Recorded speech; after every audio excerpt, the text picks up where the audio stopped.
Hey friend, welcome. I'm so excited to have you here listening to another episode of the Pattern Design Circle podcast. Here we talk all about the ins and outs of designing knit and crochet patterns and running a business that makes it all possible. I'm Jessica, your host, knitting pattern designer, design mentor, and the friend in your ear. Can't wait to dive right in. The Pattern Design Circle podcast is sponsored by the Pattern Design Circle, a membership community for knit and crochet pattern designers that are feeling lost, lonely, or frustrated in their business. It connects you with a supportive community that's always eager to answer your questions and help you through the hard times. And there's loads of resources and activities specifically catered to business and designing. Sound like your jam? Check it out at snickerdoodleknits.com/design-circle. That's snickerdoodle, like the cookie, knits, knits.com/design-circle. All right, let's get into it. Hello and welcome back to the Pattern Design Circle podcast for yet another podcast episode. I don't know where I was going with that. I'm so excited to have you back here listening in, and I'm excited to be chatting in your ear. I appreciate that you continue to come back, and it really means a lot. And on that note, I'd love to hear if you're appreciating the podcast. So let me know. Send me a message on Instagram at Pattern Design Circle. Leave a review. Send me an email, jessica@snickerdoodlenets.com. Yeah, I'd love to hear from you. Anyway, if you are watching the video version, you might notice my lighting is it's a bit darker than normal. It's after 7:00 p.m. today, right now, but today was podcasting day and I had lots of other calls going on and I really wanted to get the recordings done. So here we are. I feel like this is actually appropriate for our topic conversation today because I like to batch create my podcast episodes.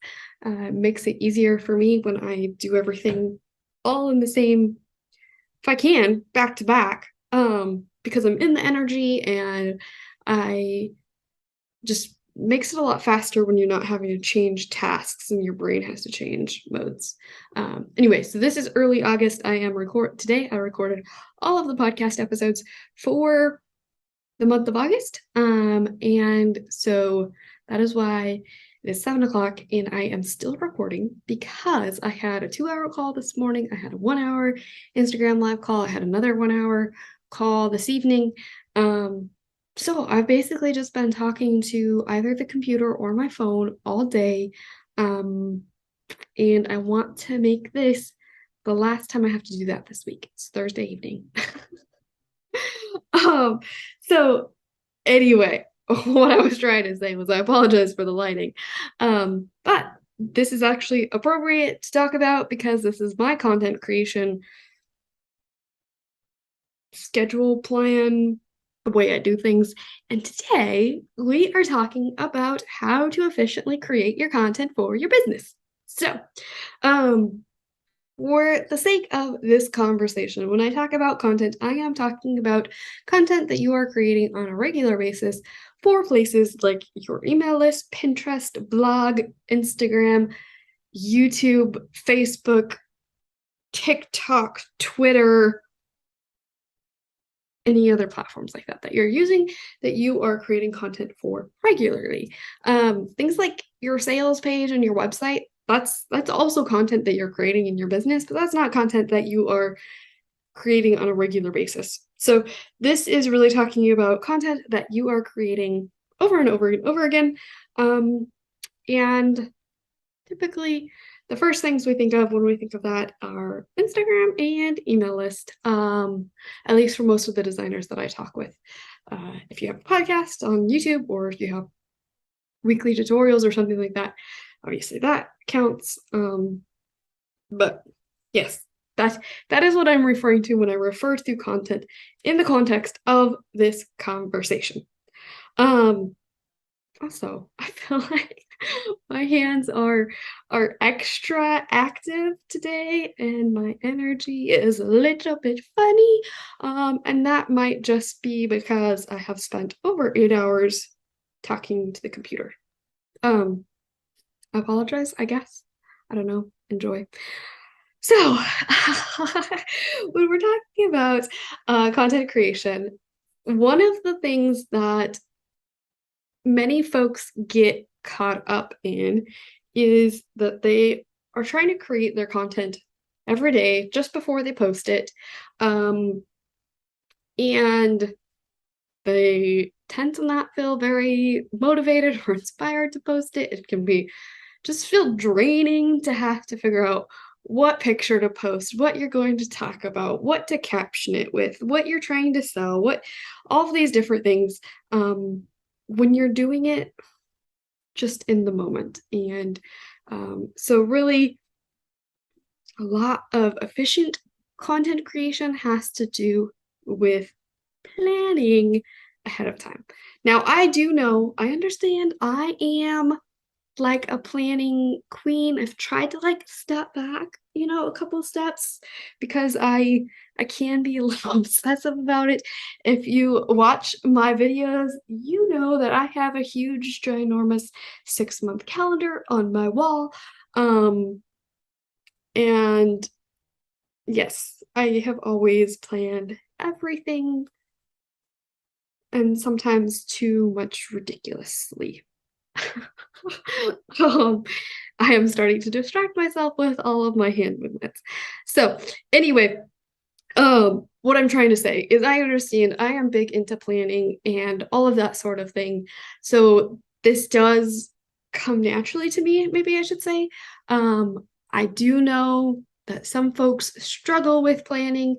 Um, I know that a lot of different things like ADHD and things like that can make it really hard to not want to plan because you feel like you're being forced to do something. Um, I obviously I do not understand your I do not cannot guarantee that I totally get your situation. I do know that because of the way our brains work, this method can be the most efficient way. But pay attention to what works for you, of course. Don't force yourself to do this if it doesn't make you happy, if it you're just dreading it the whole time and you would rather just post off the cuff every day. I will add a little caveat there. This method, planning, allows for more intentionality, I think. Allows you to be more intentional about what you're actually sharing. But I always am a fan of you do what works for you. I also, even though I am a planner, I am very aware that sometimes my energy does not match what I had planned for the day. So over time, I have become much more flexible with my planning. And I kind of tend to do more of a week by week basis now where, all right, these are the tasks I want to get done this week. Every night I go ahead and look at what's left on the list and decide what I'm going to do tomorrow. When I wake up that morning, I don't feel like doing that at all. I'm going to do something else from the list. That is totally okay because what I try to do is I try to get my work done well enough in advance that it's not a problem if I choose a different day or a different week or whatever, because it's just not working out. Life comes up, emotions come up, energies change. So I will add that in there. Like your plan doesn't have to be forced. Your plan is to help you really be intentional and efficient with your time. But that doesn't mean that you have to do it exactly a certain way. I hope that helps, especially if you don't love planning. Um, I was going to say something else about, so I say that I try to, be flexible and all of this kind of stuff. Sometimes that does kind of burn me a little bit because I then, especially with podcasting is something that I do because I really enjoy it. Yes, of course, there are reasons that it makes sense from a marketing perspective, from a business perspective.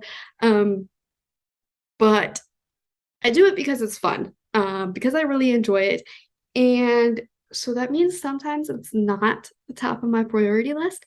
And then to add on top of that, I'm able to post date back when I post a podcast. So if you notice that there isn't an episode that came out, I think it's Mondays that I planned them for, scheduled them for. There wasn't an episode that came out on Monday and then like Friday it says that there was, but you checked on Wednesday and there wasn't. Um, that is because I recorded it late and I backdated it so that it says it released on Monday, even if it didn't come out till Friday. So, that's a dangerous hack that I have discovered. And it still works for me. It's not necessarily the most professional way to do it, but it gives me some grace when things are chaotic and I just don't know how to fit it in, and I don't want to record podcasts with a negative energy. So that's that's my little secret. Don't tell anybody. But yes, sometimes that does happen. Um, but I think I still have gotten, except for when I went on vacation to Europe and I didn't get the podcasts recorded before I went. I went ahead and let some of those podcasts slide. But otherwise, I still have gotten my average of one per week out. So, we're not that bad. Okay, I apologize. We are off on a tangent. We have not even started the podcast. I hope you like tangents. I do. So, content creation efficiently. Number one thing that will help you to efficiently create your content is to understand your brand. Okay, that might sound weird, huh? That's not creating your content. The reason I say this is because if you're very clear on the purpose of your brand, if you're very clear on who you serve with your brand, if you're very clear on how you serve people with your brand, if you're very clear on your brand containers and your brand pillars, you have a whole load of content to talk about right there. And you can choose that content when you're planning out your content. If you are not clear on what your brand is, who you serve, what you do, what makes you unique, how you serve people, and the brand values, brand mission, brand pillars, brand content, brand containers, brand story, all of those different things, go back and watch. I think it was listen to 2 episodes ago. I will check right now. Episode 18 was all about understanding your brand. And that's everything that I talked about. So if you need that information, go back and listen to that one. Step number 2 that is so helpful in efficient content creation is understanding your goals, specifically for the time that you are planning for. First of all, what does your audience need to hear right now? If it is the middle of the summer for your audience, they probably don't need to hear a whole lot about blizzards and super warm knitting patterns and super bulky garments, or that probably isn't what they're looking to hear right now. If they're in the middle of the summer, they probably want to hear something a little bit more about summer. It might be about preparing for fall or winter, but it won't be written from the perspective as if it is fall or winter.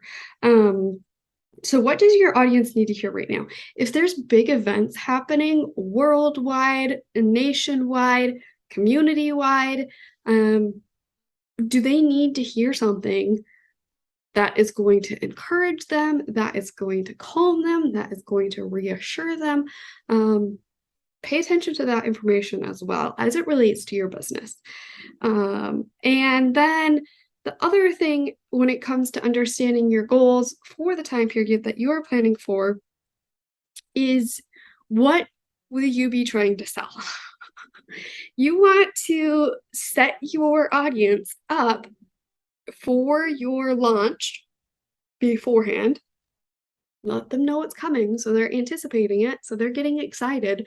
Um, and then you want to share content when that launches, and you will want to share content after it has launched to make sales. I mean, assuming your goal is to make sales, you want to create content that is going to make that happen. So that is all you want to remember that when you come to create your content.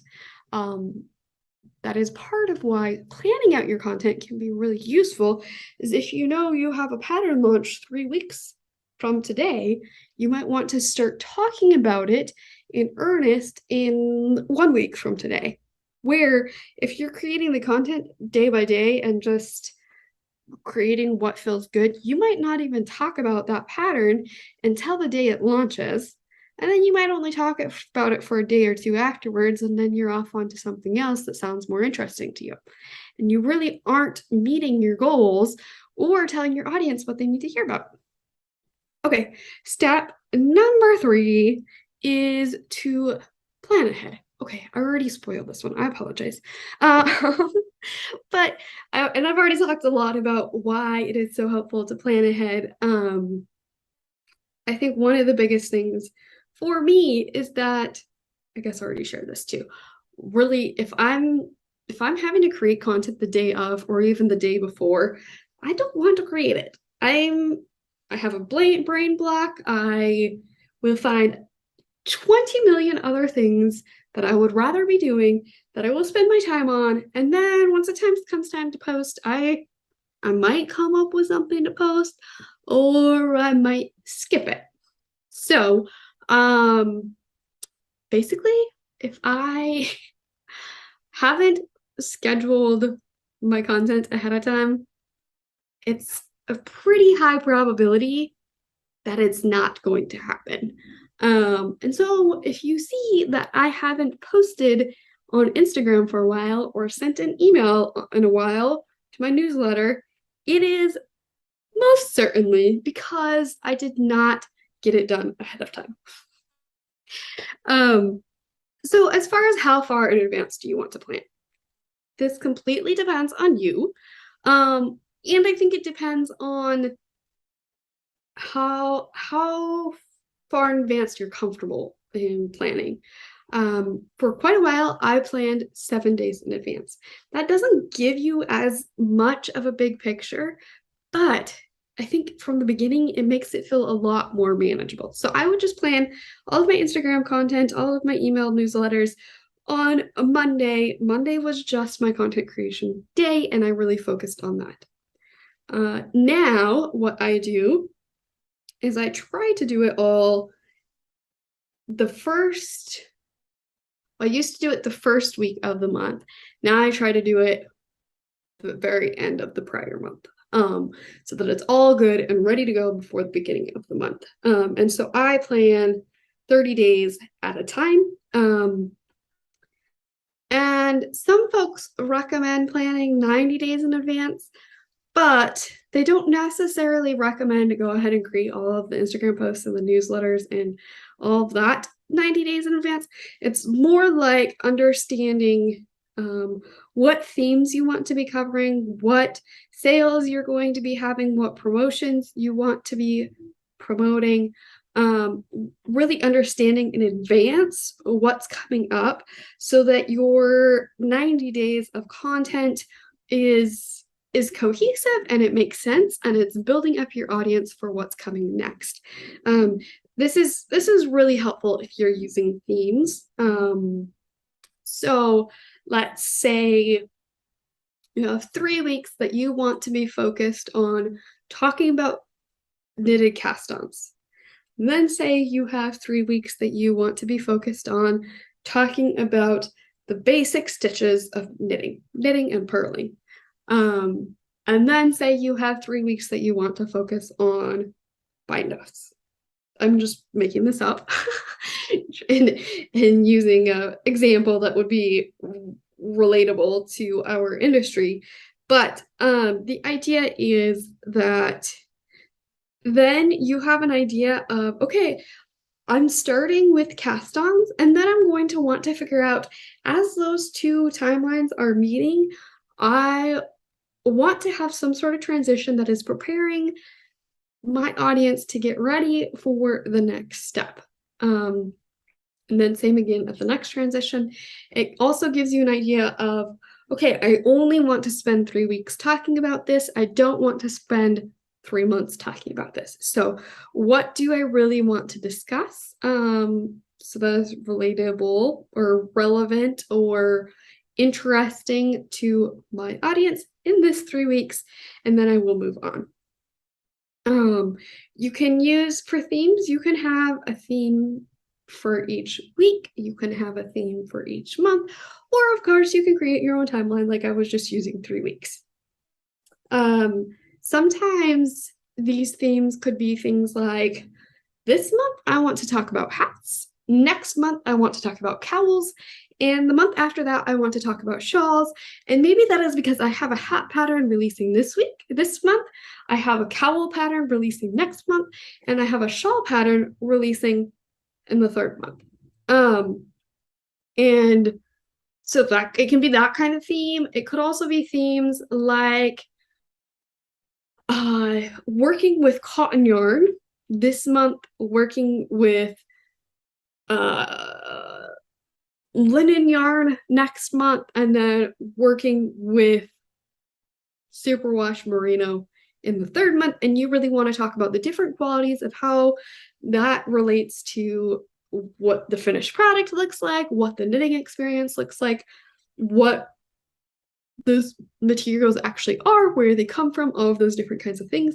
Those kinds of things can really allow you to talk about a large variety of topics within that time period while keeping it cohesive and under the same theme.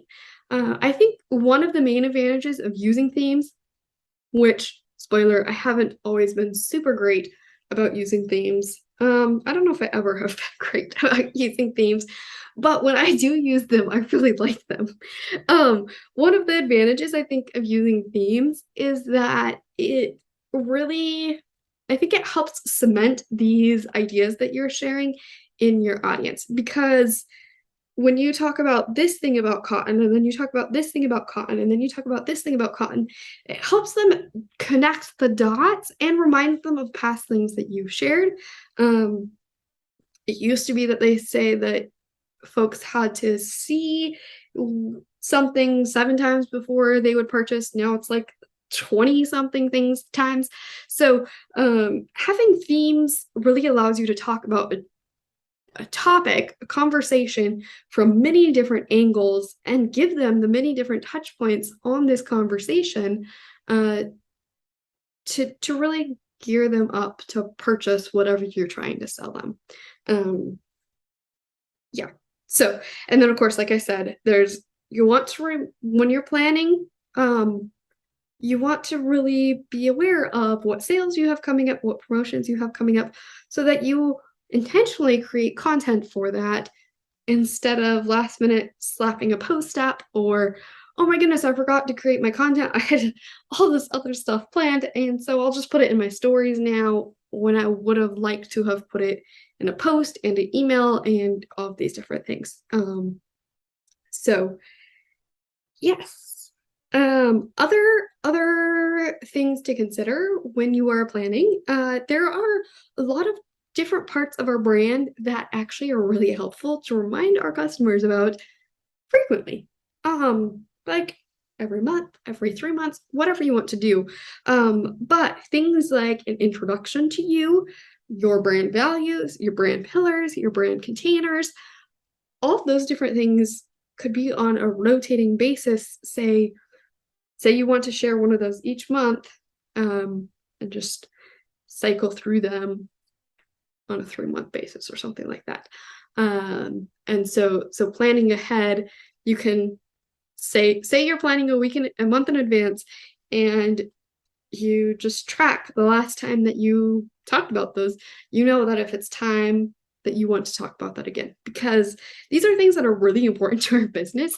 But we can get so caught up in the little things like, oh, I have this pattern now, or I was featured in this place, or check out my trunk show at this yarn shop, that we kind of forget to talk about the really big foundational stuff that actually is really important in building like no trust factors with our audience.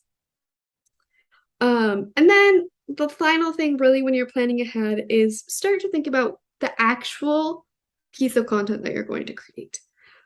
What kind of images do you want to include, or videos? You can, if you don't want to go ahead and plan out all of the captions and the emails in advance, especially if you're doing it well in advance, you might go ahead and write yourself some bullet points for those things so that when you do come back to it, it makes it easier to know what you wanted to talk about. And then you, of course, you can create the captions for Instagram or Twitter or TikTok, the descriptions for YouTube, the email itself for your newsletter. So I think that's the gist of planning ahead.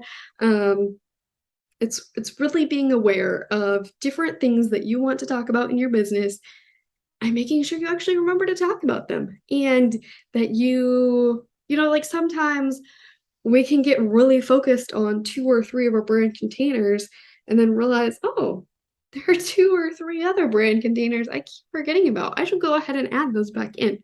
So when you're really intentionally planning, it makes it a lot easier to check in and see if you want to add something else different for this next planning period.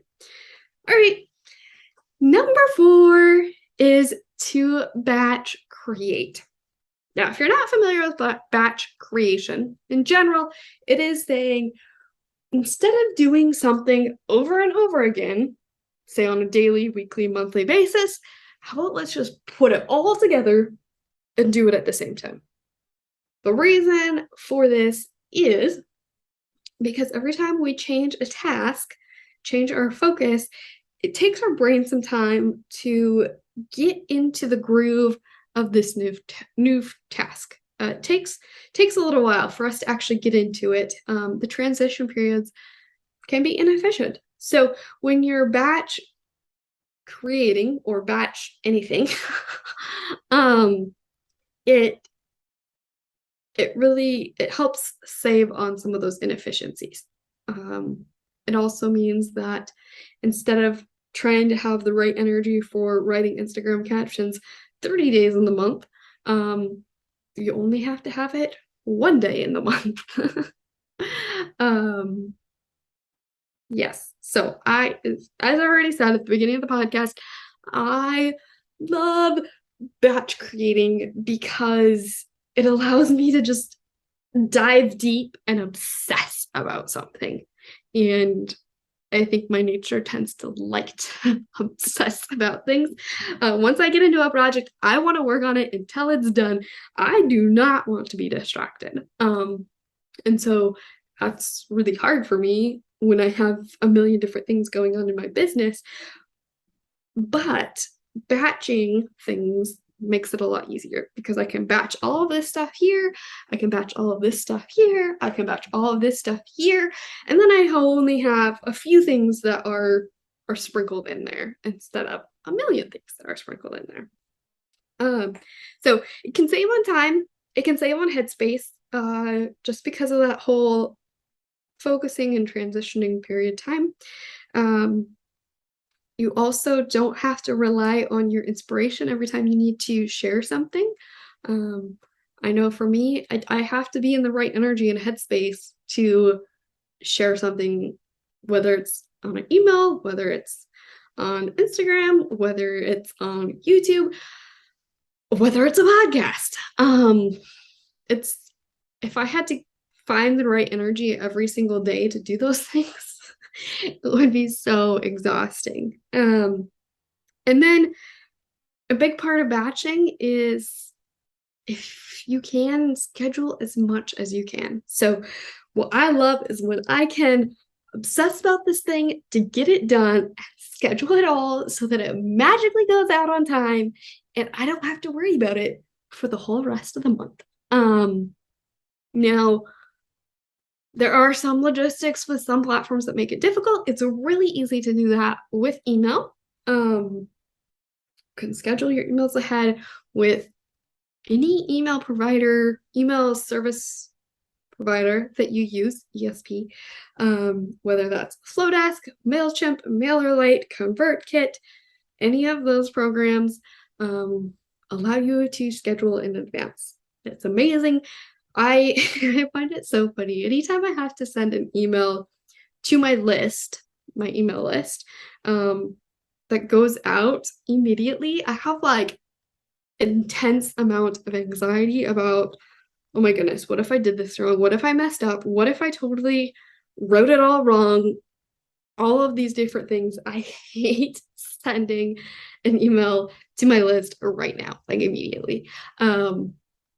But when I get to schedule it ahead and it's not going to go out for a week or 2 weeks or 3 weeks or 4 weeks, somehow my brain's like, oh yeah, if something messed up, I can go in and change it. I'm probably not going to remember or think to go in and change it, but it makes my brain feel a lot better. And then for social media stuff, I know many of you really are using Instagram. There are platforms like Planoly, Later, Creative Studio, which is Instagram / Facebook's scheduler, Tailwind. Tailwind is for Instagram and for Pinterest. Those kinds of places allow you to create, plan, and schedule your posts, and only some of them, and only more recently, can schedule things like reels and videos to go out. Instagram has had talk of, I think they're adding actual ability to schedule posts and things from Instagram. I haven't seen it on my app yet, but maybe something to keep your eye out. My one hesitancy that I will share with you on that is that I know if something happens and I have to delete my Instagram app, or even things like traveling out of the country to a different country and things like that, content on Instagram can get deleted. So if you've created reels and have them stored on Instagram, and then you get logged out of your account, or you have to delete the app, or whatever happens, and then you log in again, none of that content is there anymore. And so that is one thing that scares me about scheduling idea on Instagram, is if all of that were to get deleted. So anyway, those are just different places and ways that you can schedule content. Some of them, of course, you have to pay for. Some of them you have to pay for certain features. But just FYI, if that is helpful to you, I find that it saves me so much time to not have to remember to go post all of those different things. The way that I have it set up right now, because I have 2 Instagram accounts, I am doing a lot of manual posting. And I've thought a lot about it. Like, is it worth it for me to use 2 different platforms to schedule my content, or what exactly would be best? As far as automatic scheduling, a lot of the platforms will, for free, allow you to schedule it and send you a reminder so that you still have to manually schedule it, manually post it. But then if you upgrade, they will auto schedule it for you, auto post it for you. I think Creative Studio is an exception to that, where you don't have to be paying for it. But you do have to have an Instagram or a Facebook page, I think, set up on Facebook in order to get it all linked correctly. So that's batch creating and scheduling, and really the most efficient way that I have heard of for content creation. I will say specifically for pattern designers, this is more difficult if you haven't planned out your designs as well. Like, in order for this to work really well, you need to have your photos of your designs in advance. You need to have your test knitter photos in advance so that you can have that all ready to schedule in advance. Also, as far as things like behind the scenes progress photos as you're working through a project, that kind of stuff, it's harder to schedule in advance when you don't have that information already. So something that I tend to do more often is I take the photos when it's in real time, but I don't post it until probably the next month because I already scheduled all my content and I don't want to spend the time to add in something in real time. So that is definitely a disadvantage, is that it's not as up to date. But yeah, so that is efficiently creating your content. First of all, understand your brand. If you don't understand your brand, go back to episode 18, listen to that episode so that you do understand your brand. Number 2, understand your goals. Number 3, plan ahead. And number 4, batch create. So I hope you find this extremely helpful. If you are not the planner type, I'd love to hear from you. Let me know if this is jiving with you. If it's not, if you have other tips that you find work really well for you. I really, honestly, I'd love to hear from you. So go ahead and reach out to me at Pattern Design Circle on Instagram, or leave me a review here on whatever platform you're using. Or reach out to me at jessica@snickerdoodlenets.com via email. And with that, I hope that you find that this really makes your content creation a lot more easeful and efficient, and allows you to really create your content intentionally in a way that aligns with your goals and your business. And with that, I will talk to you on the next episode.